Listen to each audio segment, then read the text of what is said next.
মনে করেন সব আপনার রান্না শেষ হয়ে গেছে, এখন খাবেন আপনি, কিন্তু যাই রান্না করছেন আপনার খেতে একদম ইচ্ছা করে না। তখনই কি করবেন, দ্রুত যায় চুলায় একটা ডিম সিদ্ধ বসিয়ে দেবেন, ব্যাস সাথে 2টা পেঁয়াজ কেটে নেবেন আর হচ্ছে 5-6টা মরিচ নেবেন।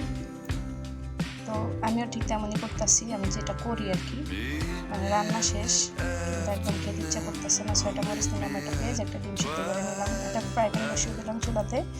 এখন মরিচটা খুব ভালোভাবে আমি ভেজে নিচ্ছি। দেখুন তেলটা আমার গরম হয়ে গেছে, নেড়ে আমি মরিচটাকে ভেজে নিচ্ছি।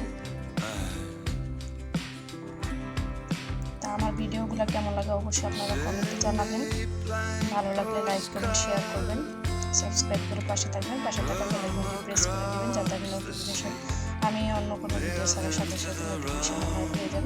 তা আমি অফ ক্যামেরা হচ্ছে মরিচ পেঁয়াজ বা ডিমটা ছিলে নিয়েছি, সরিষার তেল নিয়েছি।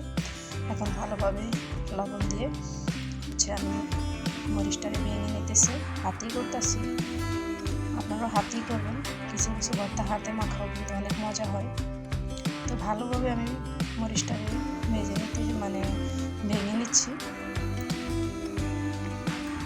এবার মরিচের সাথে আমি পেঁয়াজটাকে খুব ভালোভাবে চটকিয়ে নেব।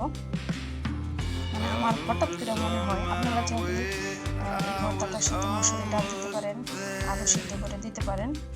তা আমার এটা একদম ভালো লাগে না, আমি শুধু একটা ডিম আর পেঁয়াজ মরিচ সরিষার তেল আমি এগুলো দিয়ে বানিয়ে খাই। আপনারাও খেয়ে দেখবেন। আসলে মাছ মাংসের থেকে ভর্তা দিয়ে অনেক ভাত খাওয়া যায়, ভর্তাটা কিন্তু বেশ ভালোই খেতে। আমার ভর্তা পছন্দ করেন এমন মানুষ খুব কম আছে। তাই আমি ডিমটাও খুব ভালোভাবে চটকে নিচ্ছি। দেখেন এটার সাথে যদি আপনার কিছু আলু সিদ্ধ আলু দিতেন বা মসুরি ডাল দিতেন হয়তো আরও টেস্টি লাগতো, আমি দিই নাই। আমি যতটুকু জানি ওটুকু বললাম আপনাদেরকে, চেখে দেখলাম যে না লবণ ঠিক আছে। এখন আমি সরিষার তেলটা দিয়ে দেবো।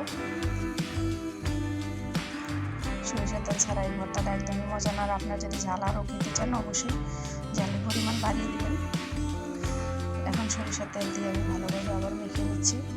আর যেহেতু বাসায় বাচ্চা আছে, আউট সাউন্ড আসতেছে, অবশ্যই সেটাকে আপনারা স্কিপ করবেন।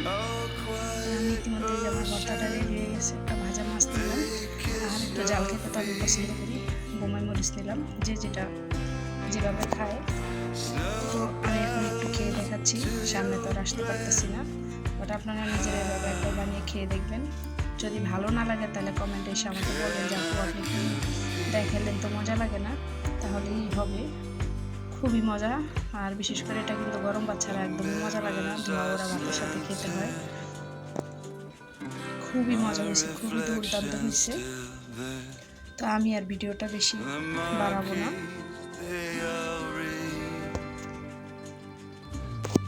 লং ভিডিও কেউ দেখতে চায় না, ধৈর্য ধরে। আর যারাই আপনার ভিডিও দেখবেন প্লিজ দেখার আগে একটা লাইক দিয়ে দিবেন, ফুল ওয়াচ করবেন। ইতিমধ্যে আমার আরেকটা চ্যানেল বাদ হয়ে গেছে, খুব আশা করি ইউটিউবে আসছি। আপনাদের সবাই সাহায্য, সবাই হেল্প আমার খুব প্রয়োজন। ইউটিউব প্ল্যাটফর্মে এমন একটা জায়গা, একে অপরের সাহায্য ছাড়া একদমই আমরা এগোতে পারবো না। তো সবাই ভালো থাকবেন, সুস্থ থাকবেন। আল্লাহ হাফেজ, আসসালামু আলাইকুম।